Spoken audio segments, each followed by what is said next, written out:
إن الحمد لله نحمده ونستعينه ونستغفره ونعوذ بالله من شرور أنفسنا ومن سيئات أعمالنا من يهده الله فلا مضل له ومن يضلل فلا هادي له أشهد أن لا إله إلا الله وحده لا شريك له وأشهد أن محمدا عبده ورسوله لا نبي بعده يا أيها الذين آمنوا اتقوا الله حق تقاته ولا تموتن إلا وأنتم مسلمون يا أيها الناس اتقوا ربكم الذي خلقكم من نفس واحدة وخلق منها زوجها وبث منهما رجالا كثيرا ونساء واتقوا الله الذي تساءلون به والأرحام إن الله كان عليكم رقيبا يا أيها الذين آمنوا اتقوا الله وقولوا قولا سديدا يصلح لكم أعمالكم ويغفر لكم ذنوبكم ومن يطع الله ورسوله فقد فاز فوزا عظيما أما بعد فإن أصدق الحديث كتاب الله وخير الهدى هدى محمد صلى الله عليه وسلم وشر الأمور محدثاتها وكل محدثة بدعة وكل بدعة ضلالة وكل ضلالة في النار. Ikhwani fid din rahimani wa rahimakumullah. Bapak-bapak dan saudara-saudara sekalian yang dirahmati oleh Allah Subhanahu wa taala, alhamdulillah. Marilah kita bersyukur kepada Allah Subhanahu wa taala atas segala limpahan nikmat dan karunia yang Allah berikan kepada kita. Dan di antara nikmat yang paling besar, yang terbesar yang Allah berikan kepada kita adalah nikmat Islam wal iman. Juga nikmat mengenal sunnah Rasul sallallahu alaihi wasallam dan istiqamah di atasnya. Karena betapa banyak orang-orang yang pernah Allah berikan nikmat sunnah, akan tetapi Allah cabut kembali nikmat tersebut dari dirinya. Dulu dia kenal kajian yang mengajarkan Al-Quran dan sunnah Rasulullah, sekarang dia melupakannya, ya, dan tidak lagi mengikuti kajian sunnah ini. Maka bersyukur kita kepada Allah Subhanahu wa taala yang telah memberikan kita nikmat istiqamah di atas sunnah sampai pada hari ini, dan kita memohon kepada Allah Subhanahu wa taala agar terus memberikan kita keistiqamahan untuk terus menapaki jalan yang hak ini, yang kita yakini bersama bahwasanya tidak ada jalan yang lebih benar daripada jalan ini, yaitu Islam di atas sunnah Rasul sallallahu alaihi wasallam, manhajnya para sahabat dan para ulama yang terdahulu. Kaum muslimin rahimani wa rahimakumullah, bapak-bapak dan saudara-saudara seiman rahimani wa rahimakumullah. Insyaallah kita kembali akan melanjutkan kajian fikih kita, yaitu membaca kitab Ad-Durarul Bahiyah yang dikarang oleh Al-Imam Muhammad bin Ali Asy-Syaukani rahimahullahu taala. Nah, pada pertemuan sebelumnya masih kita menjelaskan tentang fikih nikah, ya, yang mana pada pertemuan sebelumnya kita jelaskan beberapa jenis-jenis nikah yang terlarang di dalam Islam, ya, dan beberapa poin penting lainnya yang berkaitan dengan masalah nikah, ya. Nah, adapun pada pembahasan kali ini kita akan kembali membahas beberapa hukum, ya, yang berkaitan dengan fikih nikah, di antaranya tentang masalah mahar, ya, dan hal-hal yang terlarang yang yang ada pada hubungan pernikahan, ya. Ada beberapa bentuk-bentuk muasyarah, ya, bentuk-bentuk pergaulan antara suami istri yang dilarang di dalam Islam. Nah, insyaallah akan kita jelaskan. Tapi beliau katakan di sini faslun fi bayani wujubil mahri wa karahatil mughalati fihi. Sebuah pasal yang menjelaskan tentang wajibnya mahar dan dimakruhkannya berlebih-lebihan, ya, di dalam mahar. Nah, beliau katakan wal mahru wajibun, dan mahar itu hukumnya wajib, ya. Jadi mahar, memberikan mahar dalam sebuah pernikahan hukumnya wajib. Bahkan sebagian ulama berpendapat bahwasanya mahar itu adalah syarat sah nikah, dan ini pendapat yang lebih tepat. Ya, bukan hanya sekadar wajib, bahkan mahar itu adalah syarat sah nikah. Barang siapa yang menikah tapi tidak ada mahar pada nikah tersebut, maka nikahnya fasidun, ya, tidak sah. Jadi barang siapa yang nikah tanpa mahar, maka nikahnya tidak sah, ya. Dan dalil-dalil tentang wajibnya mahar ini banyak. Di antaranya adalah firman Allah Subhanahu wa taala di dalam surat An-Nisa ayat keempat. Allah Subhanahu wa taala berfirman, "Wa atun nisaa sadaqatihinna nihla." Dan berikanlah kepada wanita-wanita yang kalian nikahi tentunya sadaqatihinna, mahar-mahar mereka, nihlah, sebagai suatu kewajiban dan keharusan. Ya, di dalam ayat yang lain Allah Subhanahu wa taala berfirman, "Wala junaha 'alaikum an tankihuhunna idza ataitumuhunna ujurahunna." Dan tidak mengapa kalian menikahi wanita-wanita tersebut apabila kalian memberikan kepada mereka mahar-mahar mereka. Ya, dan masih banyak ayat-ayat di dalam Al-Quran yang menunjukkan tentang wajibnya mahar. Adapun hadis, maka juga banyak. Di antara hadis yang mengisyaratkan wajibnya sebuah atau adanya mahar dalam sebuah pernikahan adalah hadis Sahal bin Sa'ad As-Sa'idi, hadis yang insyaallah ma'ruf ya Pak, yang sering kita dengarkan bersama, yaitu hadis Al-Wahiba Nafsaha. Hadis seorang wanita yang pernah menghibahkan dirinya untuk Rasulullah sallallahu alaihi wasallam. Di antara kekhususan Nabi sallallahu alaihi wasallam, beliau itu boleh menikahi wanita yang menawarkan dirinya kepada beliau sallallahu alaihi wasallam. Jadi kalau ada wanita yang menawarkan dirinya kepada Rasul, jadi Rasul boleh ya menikahi wanita tersebut meskipun tanpa ada wali. Ya, nah ini kekhususan Rasul sallallahu alaihi wasallam. Adapun umat beliau maka tidak seperti itu, ya. Nah, pernah datang seorang wanita dalam sebuah hadis yang tadi kita katakan, hadis Sahal bin Sa'ad yang diriwayatkan oleh Al-Imam Al-Bukhari dan Muslim, ya, beliau mengatakan anna Nabiy sallallahu alaihi wasallam ja'athu imra'ah. Bahwasanya pernah ada seorang wanita mendatangi Nabi sallallahu alaihi wasallam, faqalat, maka wanita ini mengatakan, "Ya Rasulullah, inni qad wahabtu nafsi lak." Wahai Rasulullah, aku menghibahkan, memberikan diriku untukmu ya Rasulullah. Ya, faqamat qiyaman tawilan. Maka wanita ini berdiri nunggu jawaban dari Rasulullah sallallahu alaihi wasallam. Faqama rajulun. Maka tatkala sudah lama, ya, Rasul dalam sebuah riwayat Rasulullah mengangkat kepala beliau melihat wanita tersebut, kemudian beliau kembali menundukkan kepala beliau, mengisyaratkan beliau tidak mau menikahi wanita tersebut. Faqama rajulun, maka tatkala sudah lama seorang laki-laki sahabat Rasulullah berdiri, ya. Kemudian dia mengatakan, "Ya Rasulullah, zawijniha illam yakun laka biha hajah." Ya Rasulullah, kalau engkau tidak mau menikahi dia, maka nikahkan dia dengan saya. Ya, faqala Rasulullah, maka Rasulullah bersabda, "Hal indaka min syai'in tusdiquha iyyah?"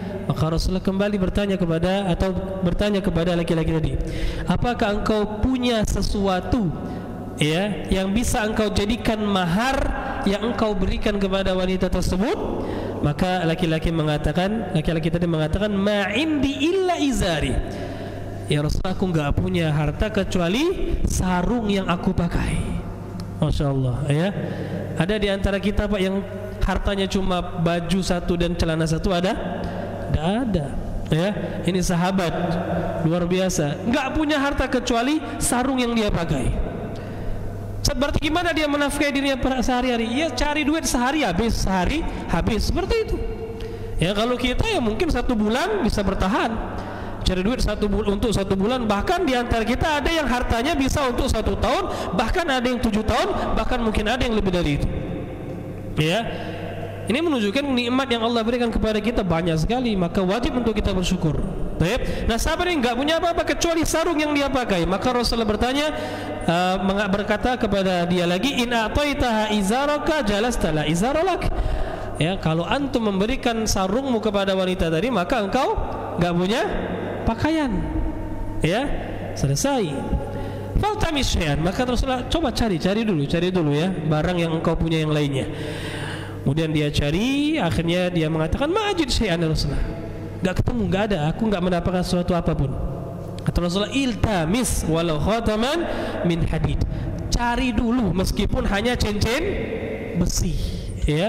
Faltamas falam yajid syai'an, maka dia cari-cari masih enggak ada harta sama sekali, luar biasa, ya. Faqala an-nabiy sallallahu alaihi wasallam, maka Rasulullah kembali bertanya kepada laki-laki ini, "Hal ma'aka minal Qur'ani syai'?" apakah engkau punya hafalan Al-Quran? Maka laki-laki tadi mengatakan, na'am, iya ya Rasulullah, surah kada wa surah kada li suwarin samaha. Disebutkan oleh laki-laki tadi, iya Rasulullah, surat ini saya hafal, surat ini saya hafal, disebutkan oleh dia. Maka Rasulullah bersabda, qad zawwajtukaha bima ma'aka minal Qur'an. Kalau begitu saya nikahkan engkau dengan wanita tadi, maharnya antum ajarkan wanita tadi Al-Qur'an. Diajarkan, ya, bukan sekedar baca. Sekali lagi, ini sering sekali Anda menyampaikan, enggak sah mahar hanya dengan membaca surat Ar-Rahman, membaca surat apalagi Yasin. Tidak sah Pak mahar seperti itu, ya. Harus berupa manfaat yang bisa dirasakan oleh si wanita tadi. Ya, di sini adalah mengajarkan. Kalau mengajarkan Quran boleh. Ya, misalnya calon istri antum nggak bisa baca tulis Al-Quran, ya, maharnya antum ajarkan dia sampai bisa. Ya, jadi itu maharnya boleh seperti itu. Dan ini mahar yang tetapkan oleh Rasulullah kepada laki-laki untuk si wanita tadi. Wallahu a'lam. Nah, di sini terdapat dalil bahwa nikah itu harus pakai mahar. Karena kalau boleh nggak pakai mahar, kenapa Rasulullah susah-susah nyuruh laki-laki tadi untuk mencari mahar? Ya, betul atau tidak? Ya kan? Kalau seandainya boleh nggak pakai mahar, ya sudah, saya nikahkan kamu dengan dia, selesai. Ya, kenapa Rasul berkali-kali nyuruh laki-laki tadi cari dulu, ya, sampai nggak ada. Rasul katakan, ada nggak hafal Al-Quran? Ada. Nah, ajarkan apa Al-Quran kepada calon istrimu tadi. Allahu a'lam bishawab. Nah, dan masih banyak dalil-dalil yang lainnya yang menunjukkan bahwasanya mahar itu wajib. Ya, naam. Barakallahu fikum. Kemudian beliau mengatakan, wa tukrahul mughalatu fihi, dan dimakruhkan berlebihan di dalam mahar. Mughalat itu berlebih-lebihan di dalam membayar mahar. Artinya maharnya terlalu tinggi, Pak. Ini makruh hukumnya, ya. Tapi boleh enggak? Boleh, tapi makruh. Ya. Kalau sampai memaksakan diri, maka lebih sangat makruh lagi. Ya, antum kerja gaji cuma 2 juta per bulan, ya, cari wanita-wanita yang menengah ke atas, baik, ya, akhirnya wanita tersebut minta maharnya mobil misalnya, ya, mobil, antum gaji cuma 2 juta, ya, motor yang biasa, motor bebek biasa, ternyata wanita minta maharnya mobil, antum iya kan, ya, karena sudah terlanjur kesemsem, ya, demen sama wanita tersebut, iya, akhirnya memaksakan diri. Nah, ini yang seperti ini lebih dimakruhkan lagi, ya, lebih dimakruhkan lagi. Wallahu alam bishawab. Kenapa? Karena pasti antum akan hutang sana, hutang sini, ya. Tapi kalau hutangnya riba, haram jadinya, ya. Barakallahu fikum. Jadi dimakruhkan berlebih-lebihan di dalam mahar, ya. Jadi yang biasa-biasa saja, Pak. Makanya dalam sebuah hadis, ya, yang diriwayatkan oleh Al-Imam Tabrani dalam Mu'jamul Awsat, Rasulullah pernah bersabda, inna a'dhaman nikahi barakatan aisaruhu mu'natan. Sungguhnya nikah yang paling berkah, kata Rasulullah, adalah yang biayanya paling ringan. Nah, nikah yang paling berkah adalah yang biayanya paling ringan. Jadi enggak perlu berlebih-lebihan, termasuk dalam membayar mahar. Ya, biasa-biasa saja, ya, mahar itu biasa-biasa saja. Wallahu alam bissawab. Ya, intinya yang kita mampulah, ya, tapi juga jangan terlalu remeh. Meskipun boleh, ya, boleh, tapi jangan terlalu remeh. Kalau memang kita mampu, apa salahnya punya mahar itu yang harganya lumayan, ya, tidak terlalu tinggi tapi juga tidak terlalu remeh. Ya, misalnya kita orang yang biasa-biasa keadaan ekonominya, pihak wanita minta mahar 1 suku emas, biasa enggak, Pak? Biasa, wajar. 1 suku emas paling 5-6 juta, ya, masih wajar, ya. Atau 2 suku emas masih wajar, Pak. Alhamdulillah, kalau kita masih mampu, Mas, insya Allah bisa dilakukan, itu wajar, ya. Nah, yang seperti itu yang insya Allah diberkahi oleh Allah Subhanahu wa ta'ala, ya. Bukan juga yang terlalu remeh, ya. Kita mampu, punya kemampuan beli emas 2 suku, satu atau 2 suku, ya, kita malah memberikan cuma mahar sepasang sendal jepit misalnya, ya, atau apalagi, ya, intinya hal-hal yang sepele, ya, kalung imitasi, ya, atau yang plastik, ya. Ini tidak juga seperti itu, Pak, ya. Nah, karena yang biasa berjalan di tengah-tengah kita, adat yang biasa berjalan di tengah masyarakat, itulah yang paling baik tentunya, ya. Allahu a'lam.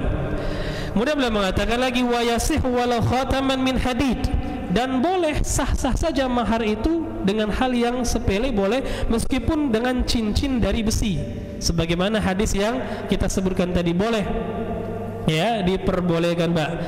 Nah, bahkan di dalam sebuah hadis, ya, disebutkan ada seorang wanita yang maharnya itu apa? Sendal jepit, ada memang, ya, dalam sebuah hadis, ya, hadis Amir bin Rabi'ah yang diriwayatkan oleh Imam Ahmad, Tirmidzi, Ibnu Majah, dan hadis ini disahihkan oleh Al-Imam Tirmidzi dari sahabat Amir bin Rabi'ah. Beliau mengatakan bahwasanya seorang wanita dari Bani Fazarah tazawwajat ala na'lain, itu dinikahi oleh seorang laki-laki dengan mahar sepasang sendal, ya.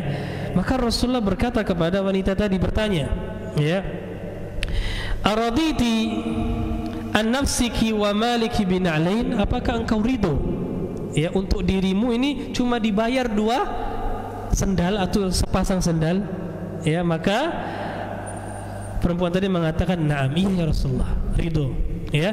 Fajazan, maka Rasulullah SAW membolehkan, ya. Wallahu a'lam bissawab. Baik. Dalam sebuah hadis yang lain, meskipun hadis ini dhaif, ya, tapi menguatkan hadis yang pertama, Rasulullah mengatakan, "Lau anna rajulan a'ta imra'atan sadaqan mil ayadihi ta'aman kanat lahu halalan."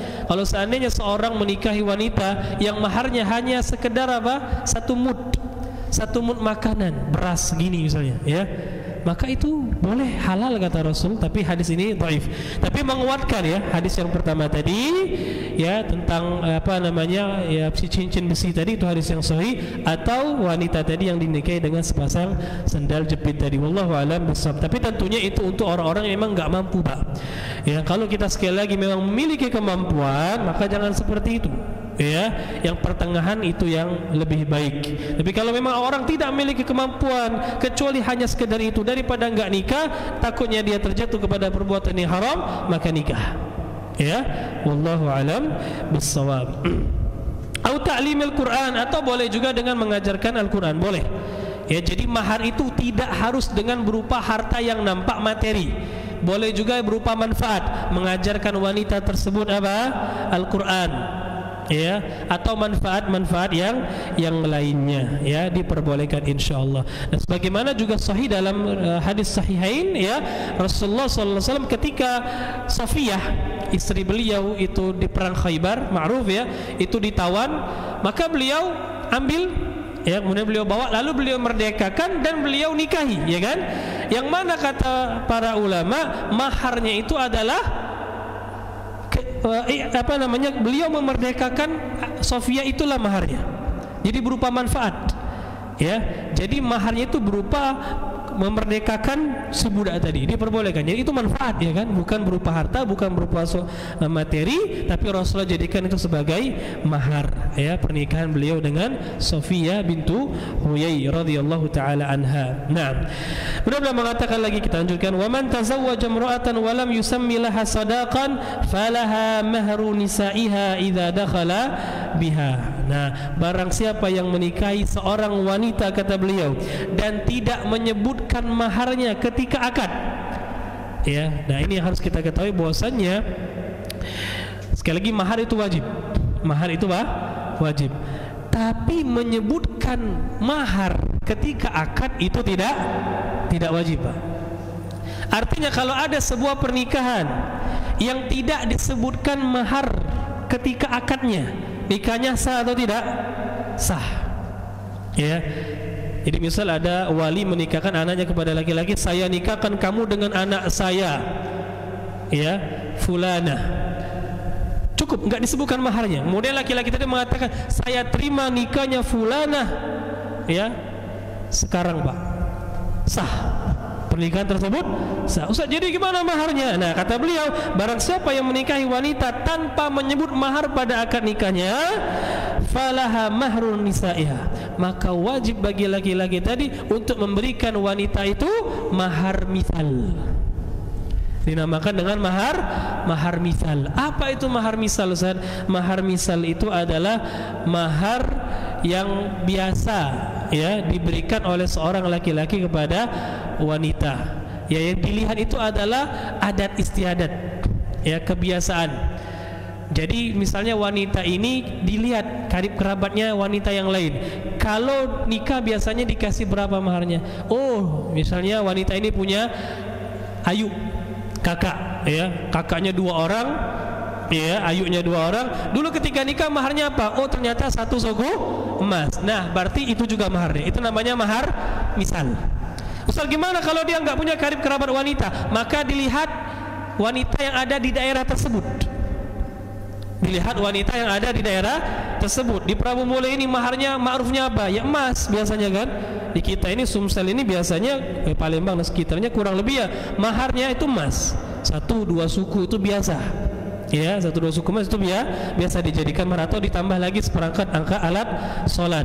Ya, mukena, sajadah, masjidnya seperangkat alat salat ya dikasih untuk dia. Nah, jadi yang biasa apa namanya dijadikan mahar pada suatu daerah itu. Kalau memang dia tadi nggak punya karib kerabat wanita. Tapi kalau dia punya karib kerabat wanita, itu dulu yang dilihat, karib kerabat wanita terdekat dia. Nah, ini namanya mahar misal, Pak. Jadi sah-sah saja nikah nggak disebut maharnya, tapi tetap dia wajib laki-laki tadi membayar mahar sesuai dengan mahar misal yang kita sebutkan tadi. Ya, wallahu alam bissawab. Baik. Kemudian beliau mengatakan lagi, wa yustahabbu taqdimu syai'in minal mahri qabla dukhul, dan disunnahkan ya untuk memberikan mahar bagi laki-laki tadi kepada si wanita, ya, baik sebagian ya atau seluruhnya boleh juga, tapi disunnahkan ya sebagian diberikan dulu sebelum terjadinya dukhul. Apa dukhul? Hubungan suami istri. Ya, jadi kalau bisa jangan hubungan baru dikasih mahar. Kalau bisa kasih dulu maharnya baru berhubungan. Tapi kalau di negeri kita ini biasanya kalau selesai akad langsung disuruh oleh penghulunya untuk ngasih mahar. Gak masalah, ya, bagus. Ya, bagus seperti itu. Jadi kalau sudah sah nikahnya kasih maharnya. Ya, cuma yang jadi masalah kadang-kadang apa namanya yang disuruh oleh Pak penghulu tadi laki-laki itu, ya, kalau cuma dia sekedar menemui si wanita yang sudah halal tadi nggak masalah, tapi jadi masalah kalau dia masuk ke barisan wanita. Nah, jadi ada ikhtilat ya. Nah, ini yang tidak diperbolehkan. Wallahu alam bissawab. Baik. Ya, sebagaimana di dalam hadis Ali bin Abi Thalib, ya, ketika Ali bin Abi Thalib menikah dengan siapa? Fatimah bintu Rasul sallallahu alaihi wasallam. Dalam sebuah hadis riwayat Abu Daud, Nasa'i, Hakim dan yang lainnya dari Ibnu Abbas, beliau mengatakan bahwasanya Rasulullah pernah melarang Ali untuk masuk menemui Fatimah. Ketika sudah sah, ketika Ali mau menemui Fatimah, ya namanya sudah sah mau bertemu dan seterusnya, maka Rasulullah halangi. Ya, halangi. Jangan masuk dulu sampai engkau berikan sesuatu kepada Fatimah, kata Rasulullah. Kasihkan dulu sesuatu. Ya. Kemudian Ali mengatakan, "Ma indi syai', aku tidak punya apa-apa ya Rasulullah." Ya. Faqal, maka Rasulullah bertanya, "Fa aina dir'ukal hatamiyah?" Mana dulu baju perangmu yang hatamiyah? Ya, baju perang yang engkau miliki dulu. Ya, oh ada, berikan itu, kata Rasulullah sallallahu alaihi wasallam. Intinya berikan sesuatu kepada wanita tadi, ya, dan ini dianjurkan. Nah, ya, begitu juga dalam sebuah hadis yang lain, ya, hadis Aisyah radhiyallahu taala anha, beliau mengatakan, amarani Rasulullah sallallahu alaihi wasallam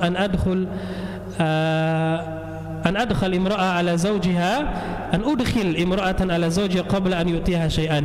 Ya, jadi Rasulullah SAW memerintahkan, ya, agar jangan sampai seorang suami itu masuk menemui istrinya kecuali dia sudah memberikan sesuatu. Wallahu alam bissawab. Nah, kemudian kata beliau, wa alaihi ihsanul isyrah. Nah, beliau lanjutkan lagi, ya, pembahasan berikutnya. Kata beliau, wa alaihi ihsanul isyrah. Nah, ini kaitan dengan masalah hubungan suami istri, maksudnya pergaulan, ya, antara suami dengan istri. Kata beliau, wa alaihi, wajib bagi si suami ihsanul isyrah, untuk mempergauli istrinya dengan cara yang baik. Ya, wajib bagi si suami untuk mempergauli istrinya dengan cara yang baik, bermuamalah dengan cara yang baik. Dalilnya adalah firman Allah Subhanahu wa taala dalam surat An-Nisa ayat 19. Allah berfirman, wa ashiruhunna bil ma'ruf, dan pergaulilah istri-istri kalian dengan cara yang ma'ruf, dengan cara yang baik. Ya. Dan ini hukumnya wajib, Pak. Banyak di antara laki-laki yang sebelum nikah baiknya bukan main. Ya. Apalagi yang dulu pernah pacaran. Ya, pernah pacaran, Pak? Tidak pernah sekali. Sering, ya. Nah, mengaku saja, Pak. Anda tahu lah, antum itu pasti pernah, apalagi yang ngajinya belakangan, ya. Nah, wah, waktu belum nikah itu luar biasa, ya. Si pacarnya tadi mau kemana diantarin, pokoknya malam-malam dibangunin, siaplah pokoknya, ya. Mau beli apa, ya sudah dilaksanakan, ya. Gak masalah, meskipun uang di dompet sudah menipis, lanjakan saja, tidak masalah, ya. Untuk si kekasihnya, ya. Nah, ya haram itu, pacaran tidak diperbolehkan. Tapi setelah menikah, apa? Ya, ketika istrinya salah dikit dibentak, ya. Bahkan tidak jarang ada suami yang dikit-dikit memukul istrinya. Na'udzubillah summa na'udzubillah. Ya, jangan sampai seperti itu. Ini haram. Ya, menzalimi wanita apalagi istri kita itu diharamkan, ya. Allah berfirman, wa ashiruhunna bil ma'ruf, dan pergaulilah mereka dengan cara yang ma'ruf, ya. Di dalam hadis Rasulullah sallallahu alaihi wasallam pernah bersabda, al mar'a kadila, mar'ah itu seperti tulang rusuk. Dalam sebuah hadis diriwayatkan diciptakan dari tulang rusuk, ya. Idza dhahabta tuqimuha kasartaha, kalau engkau ingin meluruskan dia dipaksa dengan keras, maka engkau akan menghancurkannya. Wa in tarakta istamta'ta biha ala iwajin, tapi kalau engkau mau terus, ya, bisa apa, bergaul dengan baik dengan dia, ya, maka mau nggak mau dia akan ada bengkoknya, Pak. Namanya tulang rusuk itu bengkok. Wanita itu seperti itu, Pak. Ya, ikhwan sekalian, kalau kita mau nikmat hidup sama dia, mau nggak mau pasti terus ada bengkoknya. Tapi kalau kita mau dia lurus, itu namanya maksa, patah dia. Lurus enggak malah patah. Ya, jadi gimana cara bergaul dengan wanita? Tarik ulur, cakmai layangan, ya, ditarik di ulur. Tapi pelan-pelan nasihati. Kalau dia salah dinasihat, jangan langsung dikeraskan. Kenapa? Karena bisa menghancurkan dia. Makanya Rasul mengatakan, fastausu bin nisa'i khaira, ya, aku wasiatkan engkau untuk berbuat baik kepada wanita. Ya, wajib kita untuk menerima wasiat Rasulullah sallallahu alaihi wasallam. Dalam hadis yang lain Rasulullah pernah mengatakan, khairukum li ahli wa ana khairukum li ahli. Sebaik-baik kalian adalah yang paling baik kepada keluarganya, dan aku adalah orang terbaik yang paling baik terhadap keluargaku, kata Rasulullah. Ya, di dalam hadis yang lain Rasulullah mengatakan, akmalul mu'minina imanan ahsanuhum khuluqa. Orang mukmin yang paling sempurna imannya adalah yang paling baik akhlaknya. Wa khiyarukum li nisaihim, dan sebaik-baik kalian adalah yang paling baik dengan istri-istrinya. Ya, jadi perhatikan wahai para suami, perbuat baiklah kepada istri kalian, ya. Wajib ini hukumnya, berbuat baik kepada istri kita. Allahu a'lam. Nah, tapi sebaliknya kata beliau, ada juga kewajiban wanita. Apa kata beliau? Wa 'alaiha ta'ah. Nah, wajib bagi si wanita untuk taat sama suaminya. Ya. Ingat, kita itu menjalankan kewajiban, bukan nuntut hak. Ya, kalau setiap pasangan nuntut hak, yang terjadi malah apa? Bentrok, Pak. Ya, suami nuntut istrinya taat, tapi dia nggak mau berbuat baik. Istrinya nuntut suami untuk baik sama dia, tapi nggak mau taat, salah. Jadi gimana? Jalankan kewajiban, insya Allah hak kita akan ditunaikan. Itu kuncinya. Jalankan kewajiban, insya Allah hak kita akan ditunaikan. Bukan nuntut hak. Ya, ini yang harus diketahui bersama. Gimana kewajiban kita berbuat baik? Nah, kalau kita berbuat baik, insya Allah istri kita taat, Pak. Insya Allah dengan izin Allah Subhanahu Wa Taala. Ya, Ustaz, saya sudah berbuat baik, masih juga istri nggak mau taat, gimana? Cari yang lain. Ya, supaya istri itu, ya, cari yang taat. Nah, begitu pula istri, ya, begitu pula istri taat dulu sama suami. Insya Allah kalau dia taat, disuruh mau, digini mau, masya Allah, suami pun nggak akan tega berbuat jahat sama dia. Ya, pasti suami akan berbuat baik sama istri yang taat, kan seperti itu. Makanya tunaikan kewajiban, ya, insya Allah hak kita akan kita dapatkan. Wallahu a'lam bishawab. Adapun dalil tentang wajibnya taat, ya istri kepada suami banyak sekali. Ya, banyak sekali di antaranya sabda Rasul sallallahu alaihi wasallam, "Lau kuntu amiran ahadan an yasjuda li ahadin la amartul mar'ata an tasjuda li zawjiha." Kalau boleh aku nyuruh seorang untuk sujud kepada makhluk, ya, maka aku akan suruh wanita sujud kepada siapa? Suaminya. Saking besarnya hak suami atas si istri tadi. Ya. Terlebih lagi taat dalam masalah jima, hubungan suami istri. Ini lebih wajib lagi, ya. Dalam sebuah hadis Rasulullah pernah bersabda, "Idza da'a ar-rajulu imra'atahu ila firashihi fa abat an taji'a fa bata ghadban 'alayha la'anatha al-malaika hatta tusbih." Apabila seorang suami manggil istrinya untuk berhubungan, ya, hubungan suami istri, fa abat, tapi si istri enggak mau, ya, melayani si suami tadi, kemudian suami tadi bermalam dalam keadaan ghadban, marah, maka istri tadi apa? Dilaknat oleh malaikat sampai subuh. Dalam hadis yang lain sampai suaminya ridho. Ya, maka hati-hati istri, taati suami, ya. Tapi suami juga harus tahu keadaan. Kalau istrinya sedang sakit, jangan dipaksa. Ya, jangan dipaksa. Ya, kita harus tahu juga keadaan istri yang misalnya sedang gak sehat, ya, yang dia sedang terlalu capek dan seterusnya, kita juga harus tahu diri, ya. Maka dari itu, ya kan, kalau istri itu sering sakit dan sering capek, tadi cari istri lagi, ya. Inilah hikmah poligami, Pak.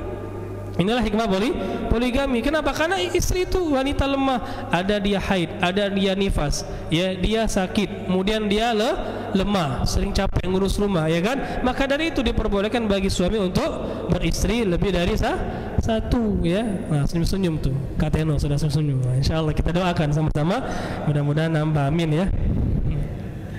Nah, bila sudah bisa jadi ketua masjid itu, insyaallah, ya, bisa jadi.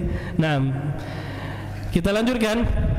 Kata beliau lagi, wa man kanat lahu zaujatan fasaidan. Nah, baru nyinggung poligami ini, ya. Kata beliau, barang siapa yang memiliki dua istri atau lebih, kata beliau. Nah, perhatikan, ya. Adalah bainahunna fil qasmi, maka wajib baginya untuk adil. Nah, ini untuk yang bagi yang siapa yang sudah poligami. Siapa yang sudah, Pak? Belum? Atau belum ada? Belum ada yang ngaku, ya, diam-diam. Nah, barang siapa yang sudah poligami atau mau berniat poligami, maka wajib dia untuk mengetahui hal ini apa? Wajib untuk dia adil. Adalah bainahunna, wajib untuk adil fil qismat atau fil qasmi, ya, dalam membagi harinya. Ya, harus adil, Pak. 2 hari di yang pertama, 2 hari yang kedua, 2 hari yang ketiga, 2 hari yang keempat, nanti balik lagi terus 2 hari, ya. Makanya kalau punya istri itu lebih dari satu, kalau bisa jangan jauh-jauh, Pak. Kenapa? Capek. Ya, satunya di Prabu, satunya di pagar alam. Oh ya Allah, ya.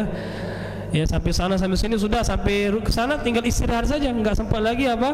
Bergaul, ya, cengkerama dan seterusnya, capek. Jadi kalau bisa rumahnya berdekatan, ya, 1, 2, 3, 4, ya, beli rumah di Perumnas, ya, atau bedeng, ya kan. Nah, enak seperti itu, dekat. Nah, jadi enak bagi harinya, ya, atau berapa hari terserah, intinya adil, Pak. Intinya adil, ya, jangan sampai enggak adil. Di istri yang pertama seminggu, istri yang kedua cuma 2 hari, balik lagi seminggu. Ini enggak adil, enggak boleh, kecuali dengan ridho dari si istri, karena ini hak istri, ya. Kalau istrinya ridho gimana? Boleh. Ya, kalau istrinya itu apa? Boleh, ya. Wallahu alam. Nah, wa ma tad'u ilaihil hajah. Begitu juga dalam hal yang ada hajatnya, maka wajib juga untuk adil. Tapi para ulama mengatakan adil di sini adalah hal-hal yang zahir, yang nampak, tadi bermalam, ya, kemudian nafkah, itu yang nampak harus adil. Adapun hal yang sifatnya batin, maka itu enggak bisa, Pak. Contohnya cinta, ya. Cinta itu enggak akan bisa antum untuk adil, ya. Meski untuk mengatakan anak adil saat pokoknya, ya, cinta sama istri pertama 50%, sama istri kedua 50%, enggak bisa, Pak, bohong. Ya, Rasulullah saja makhluk yang paling adil, manusia yang paling adil yang kita sepakati itu ketika ditanya oleh sahabat, "Ya Rasulullah, man ahabbun nasi ilaika ya Rasulullah?" Siapa orang yang paling engkau cintai? Apa kata beliau? Aisyah, ya. wanita yang paling beliau cintai adalah Aisyah radhiyallahu taala anha. Enggak bisa dipungkiri. Ya, lebih cinta sama istri yang pertama karena dia sudah menemani kita sekian lama, ya. Di saat kita terpuruk dia yang menemani, ya wajar saja, ya. Nah, atau dalam hal yang termasuk juga jima, ya, hubungan suami istri itu tidak wajib adil, ya. Bermalamnya yang wajib adil. 2 hari, seminggu wajib adil. Tapi berhubungannya enggak. Misalnya di istri pertama 3 kali, istri kedua harus 3 kali juga. Enggak wajib seperti itu, ya. Enggak masalah, beda-beda. Wallahu alam bissawab. Barakallahu fikum. Kemudian kata beliau, wa idza safara aqra'a bainahunna. Nah, termasuk juga adil dalam masalah siapa yang menemani kita tatkala safar. Ya, kata beliau, kalau seandainya safar, ya, maka cara adilnya adalah dengan bukan dibawa seluruhnya, tapi apa? Diundi. Sebagaimana Rasulullah sallallahu alaihi wasallam dalam hadis Aisyah riwayat Bukhari dan Muslim, beliau mengatakan anna Nabiy sallallahu alaihi wasallam kana idza arada an yakhruja safaran aqra'a baina azwajihi. Dahulu Rasulullah kalau ingin safar keluar jauh, ya, maka beliau undi istri-istri beliau. Fa ayyutuhunna kharaja sahmuha kharaja biha. Ya, nama siapa yang keluar Rasulullah pergi dengan dia. Ya, diundi seperti itu. Tapi kalaupun nggak mau undi, digilir, misalnya safarnya rutin sebulan sekali, ya, bulan pertama dengan istri pertama, bulan kedua istri kedua, bulan ketiga istri ketiga, bulan keempat istri keempat, terus seperti itu digilir, nggak masalah. Tapi kalau dengan undi juga nggak masalah, karena Rasulullah pun pernah melakukannya. Apalagi kalau safarnya nggak rutin, ya, sifatnya lama, ya, nggak juga setahun sekali, itu diundi, ya, dengan cara diundi. Wallahu alam bissawab. Kemudian beliau mengatakan lagi di sini, walil mar'ati antahaba naubataha aw tusalihha zawja ala isqatiha. Dan diperbolehkan bagi seorang wanita untuk menghibahkan haknya, bagiannya, jatahnya, boleh, ya, sebagaimana yang pernah Rasulullah lakukan kepada Saudah, yang dilakukan oleh Saudah kepada Rasulullah sallallahu alaihi wasallam. Saudah ini adalah istri Rasulullah yang paling tua, ya. Maka sempat pernah Rasulullah ingin menceraikan Saudah. Tapi Saudah radhiyallahu an, ya, karena beliau tidak mau menjadi, ya, wanita yang tidak punya pasangan, akhirnya beliau ngalah. Ya, apalagi suami beliau adalah Rasulullah SAW, ya, nggak akan mau beliau dipisah, maka beliau ngalah. Akhirnya beliau apa? Beliau ridhoi, ya, beliau kasih hak beliau, jatah beliau, ya, kepada siapa? Aisyah radhiyallahu taala anha. Ya, karena wanita tua juga nggak butuh lagi kepada nafkah batin, ya. Akhirnya sudah, ya Rasulullah, jatah saya kasih Aisyah. Waktu bermalam saya kasih kepada Aisyah. Boleh, ya, diperbolehkan. Ya, karena ini hak murni si wanita. Kalau dia ridho, maka enggak masalah, maka tidak masalah. Begitu juga kalau antum menikah misalnya dengan istri kedua mengatakan, Abi cukup 2 hari saja sama Umi, ya, selebihnya untuk istri pertama. Alhamdulillah, boleh, ya, diperbolehkan insyaallah. Tapi karena itu hak si wanita. Kalau dia ingin meridhokan hak dia, maka boleh saja, ya. Kemudian beliau mengatakan di antara adab juga dan tentang poligami juga, wa yuqimu indal jadida al-bikr sab'an wa thayyib thalathan. Nah, bagi orang yang baru poligami menikahi istri kedua, ketiga dan keempat, kalau istri yang dia nikahi tersebut masih gadis, maka boleh bagi dia untuk bermalam selama 7 hari. Gadis 7 hari kalau gadis, ya. Untuk poligami nikah sama gadis maka boleh 7 hari dulu. Setelah 7 hari baru dibagi rata lagi, ya. Tapi kalau yang antum nikahi janda, maka berapa hari? 3 hari saja, ya. Maka 3 hari saja, baru setelah itu baru dibagi rata lagi. Wallahu alam. Ini diantara adab, ya, bagi orang ingin poligami sunnah Rasulullah sallallahu alaihi wasallam yang, ya, banyak ditinggalkan karena takut, ya. Nah, kemudian kata beliau sallallahu alaihi wasallam, beliau lanjutkan lagi apa? Wala yajuzul azl. Nah, ini diantara hal-hal yang dilarang, ya, disebutkan oleh beliau, dan tidak diperbolehkan melakukan azl. Apa azl, Pak? Ada yang tahu? Apa, Pak Anto?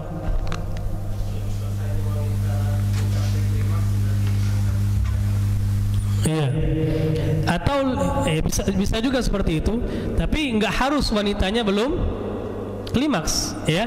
Bisa saja wanitanya sudah klimaks. Intinya azal itu adalah mengeluarkan air mani kita di luar kemaluan istri kita. Artinya nggak dimasukkan ke dalam rahim si istri. Itu makna dari azal. Itu makna dari azal, ya. Nah, beliau mengatakan wala yajuzu al-azl, dan tidak diperbolehkan melakukan azal. Al-Imam Syaukani termasuk ulama yang mengatakan enggak boleh. Ya.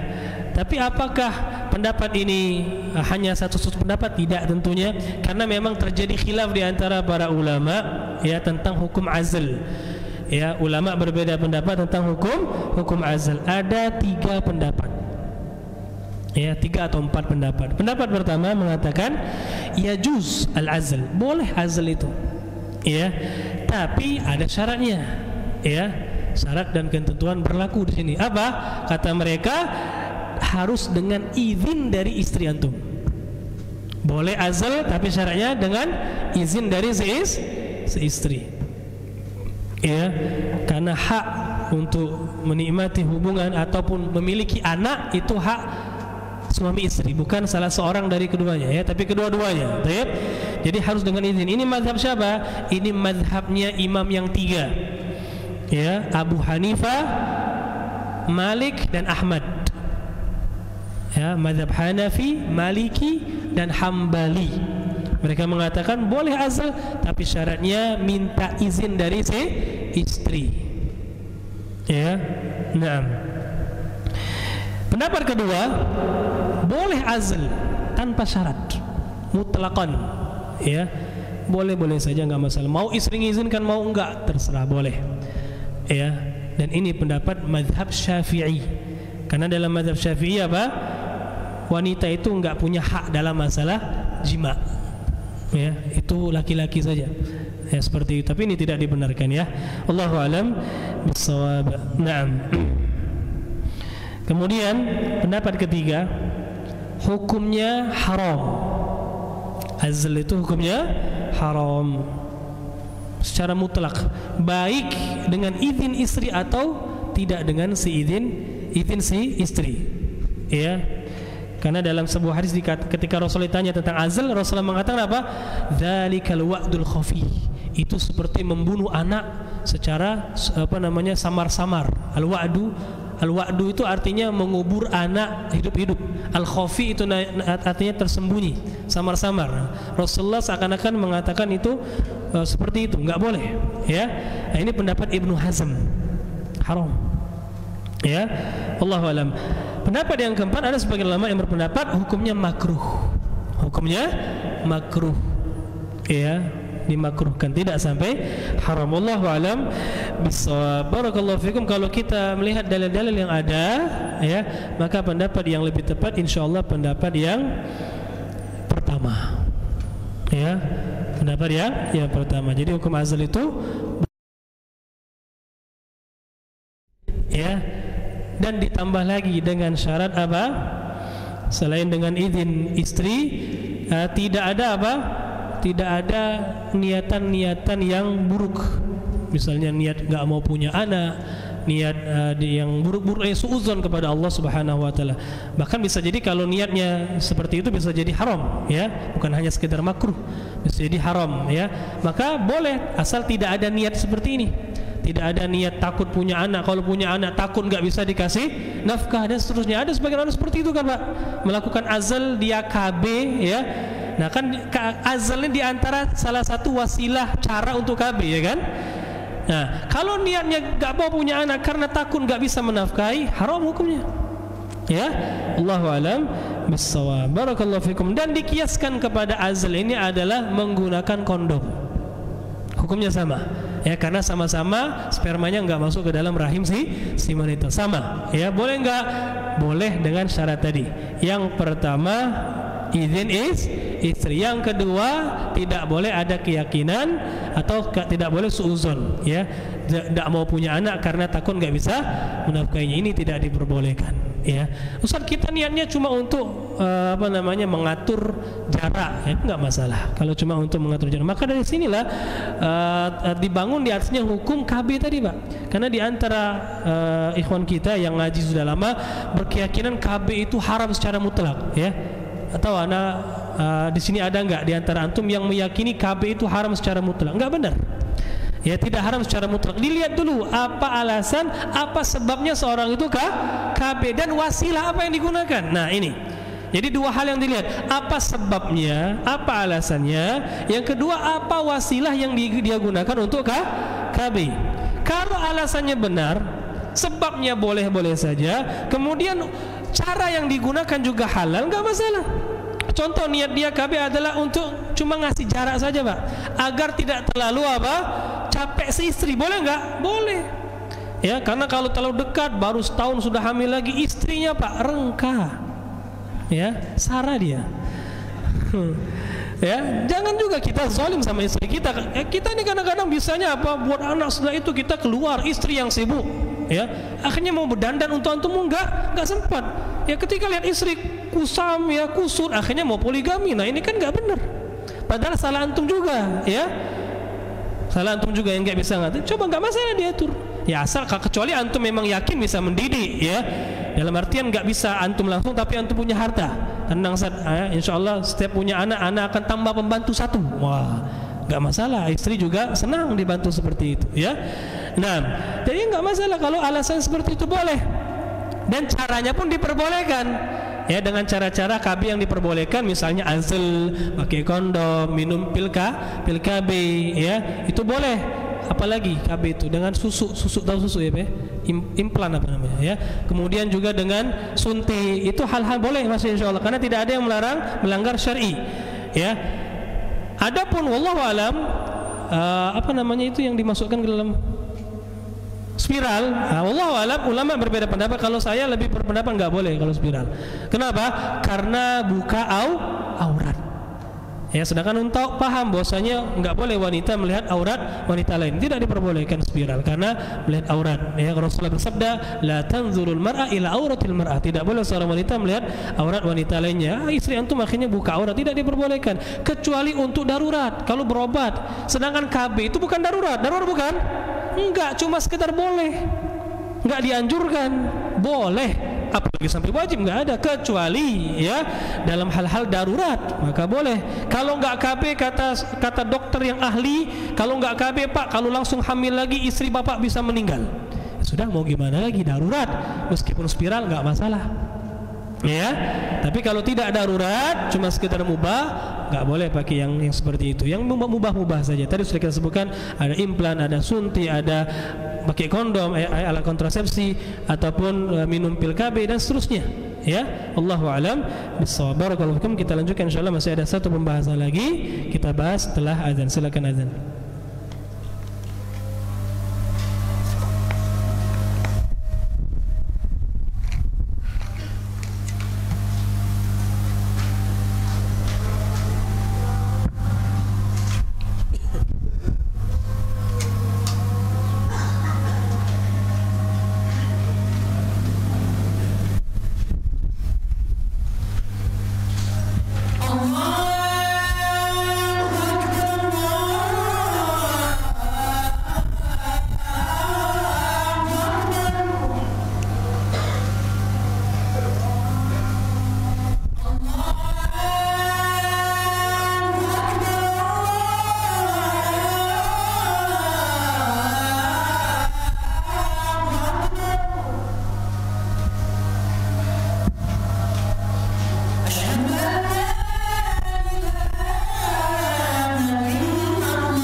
Ya, kita lanjutkan sedikit sini. Ya, tadi kata beliau wala yajuzul azl, dan tidak diperbolehkan. Itu pendapat Al-Imam Syaukani. Tapi sudah kita sebutkan pendapat ulama tadi, dan pendapat yang lebih kuat insyaallah boleh, tapi dengan dua syarat tadi, ya. Syarat pertama dengan izin si istri, syarat kedua tidak boleh ada niatan-niatan yang salah. Ya, nah, barakallahu fikum. Kemudian beliau mengatakan sini poin yang terakhir dalam pasal kali ini, mengatakan wala ityanul mar'a fi duburiha, dan tidak diperbolehkan juga mendatangi wanita atau istri kita dari atau di duburnya. Menggauli istri di duburnya, ini tidak diperbolehkan, hukumnya haram, ya. Berdasarkan hadis-hadis yang banyak yang diriwayatkan dari Rasulullah sallallahu alaihi wasallam tentang hal ini. Betul, hadis-hadis yang diriwayatkan dalam masalah ini Pak ya, hadis-hadisnya tidak terlepas dari kelemahan dhaif. Akan tetapi Syekh Al-Albani rahimahullahu taala mengatakan meskipun hadis ini, hadis yang banyak ini kalau kita lihat satu persatu lemah, tapi kalau digabungkan maka bisa menjadi kuat. Ya, makanya dalam ilmu hadis itu ada hadis yang dinamakan dengan hadis hasanun li ghairihi. Ya, hadis hasan li ghairihi, hasannya karena dikuatkan oleh hadis yang lain. Nah, termasuk dalam masalah ini hadis-hadisnya banyak, meskipun kalau kita lihat satu persatu dia lemah, tapi kalau digabungkan maka saling menguatkan. Maka hadisnya itu hasan atau sahih li ghairihi. Wallahu a'lam. Nah, di antara dalilnya adalah atau hadis-hadis tersebut adalah sabda Rasul sallallahu alaihi wasallam yang diriwayatkan oleh Al-Imam Ahmad, Ahlus Sunnah, dan juga Al-Imam Al-Bazzar. Rasulullah bersabda, mal'unun man atam ra'atahu fi duburiha. Terlaknatlah orang yang mendatangi istrinya di duburnya, menggauli istrinya di duburnya, terlaknat. Ya, di dalam hadis yang lain dari Abu Hurairah, Rasulullah sallallahu alaihi wasallam pernah bersabda, man ata haidan aw imra'atan fi duburiha aw kahinan fasaddaqahu faqad kafara bima unzila ala Muhammadin sallallahu alaihi wasallam.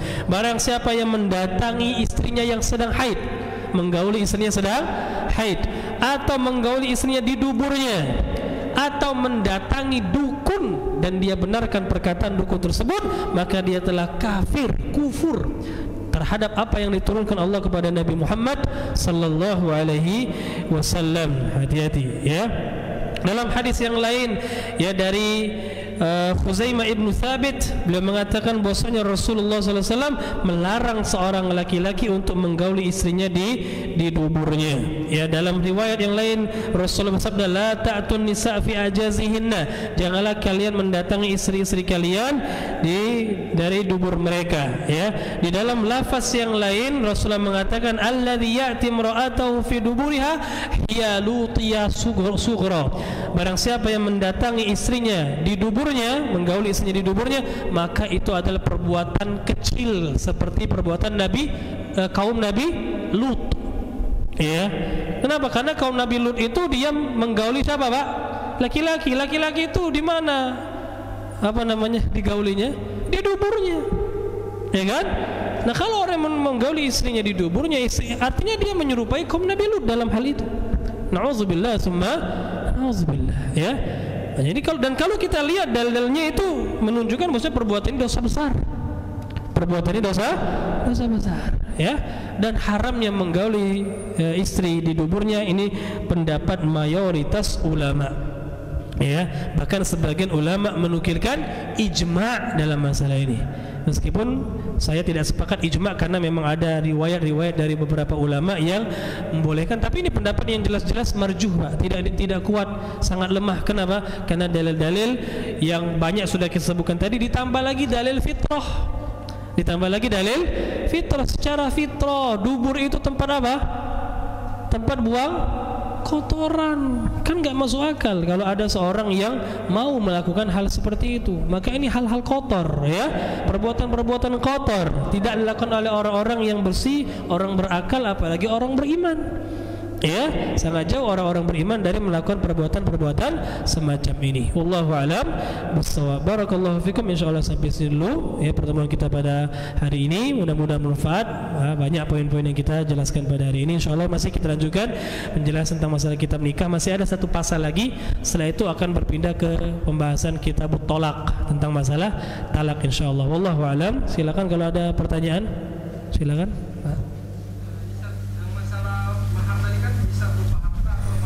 Nah, Al-Quran betul.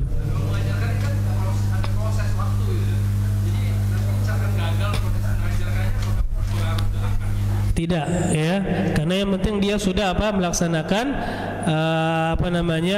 yang dia lakukan. Intinya mengajarkan, ya bukan menjadikan istrinya bisa baca Quran. Bedakan antara mengajarkan dengan menjadikan bisa.